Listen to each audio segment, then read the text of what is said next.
Simula na ng Eurobasket. Dito natin malalaman kung sino ang tunay na hari ng European basketball. At hindi ito basta-basta torneo ha, kasi halos lahat ng NBA players mula Europe present dito. Halos lahat ng team sa Europe all out. Ganyan kalaki ang timbang, halos kapantay ng Olympics at World Cup.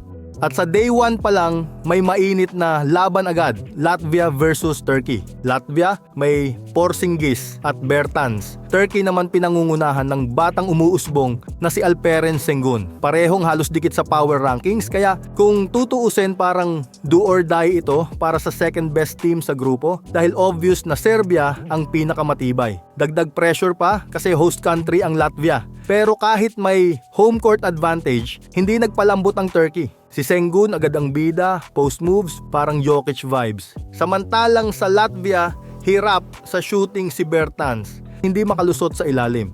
Hirap sa depensa ng Turkey na meron ding Adem Bona. Dagdag pa, maaga pa lang may offensive foul pa si Porzingis. Si Cedi Osman na galing NBA din, biglang nag-step up. Kaya mabilis na nakuha ng Turkey yung control. Sa Latvia side, si Arturs Zagars lang ang hindi bumibitaw. Pero limitado rin ang nagagawa. Buti na lang bago matapos ang quarter, nakakuha ng foul si Bertans para makasingit ng puntos tapos may end one play pa kasama si Porzingis. Medyo nabuhayan yung crowd. Pero overall, first half pa lang, leading na ang Turkey. Si Sengun hindi lang scorer kundi gumagawa pa para sa teammates. Tapos si Shane Larkin sumakto ang timing ng suporta. Pagdating ng second half, dun na lumala ang sitwasyon ng Latvia. Si Porzingis, sunod-sunod ang sablay, turnovers, airball, malas pa sa mga assist. Samantalang sina Sengun, Osman at Larkin patuloy na nag-uumapoy.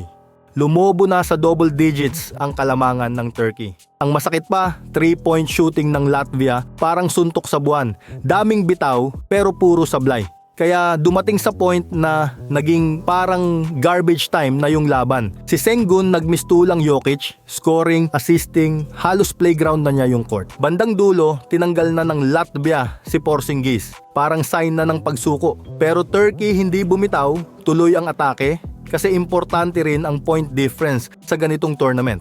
Kaya natapos ang laro na tambak ang Latvia at malaking panalo para sa Turkey bilang bisita. Kung kay Porzingis tayo titingin, sobrang sama ng laro. Malas sa shooting, turnover prone, at questionable kung okay talaga ang kondisyon ng katawan niya. Ang masaklap pa, si Zagars na maayos ang simula, na injured pa. Sa Turkey naman, jackpot sila. Cedi Osman consistent, Shane Larkin nagbigay ng spark. At syempre, Alperen Sengun. Siya talaga ang X-factor. He scored 16 points and dished out 7 assists. An all-around game like an NBA star. Yung footwork niya sa ilalim at vision sa pasa, pang Jokic levels na.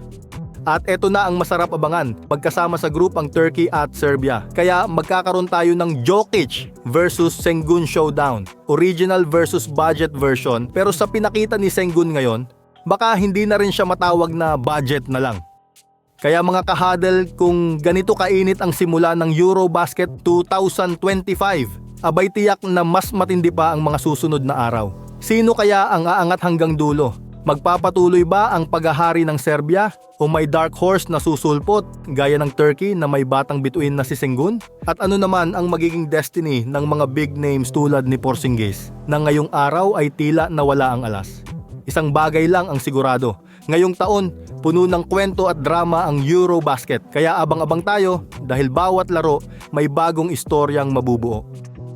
Mga resulta ng natapos na laro sa unang araw ng group phase of Eurobasket 2025. Group B, Germany 106-76 versus Montenegro. Malinaw at matibay ang panalo ng Germany. Lithuania 94-70 versus Great Britain. Pinangunahan ni Valanciunas ang tagumpay habang si Tubelis ay nagpakitang gilas. Finland 93-90 versus Sweden. Tight na labanan, si Lauri Markkanen ang nagdala ng panalo sa Finland. Portugal 62-50 versus Czech Republic. Debut win para sa Portugal.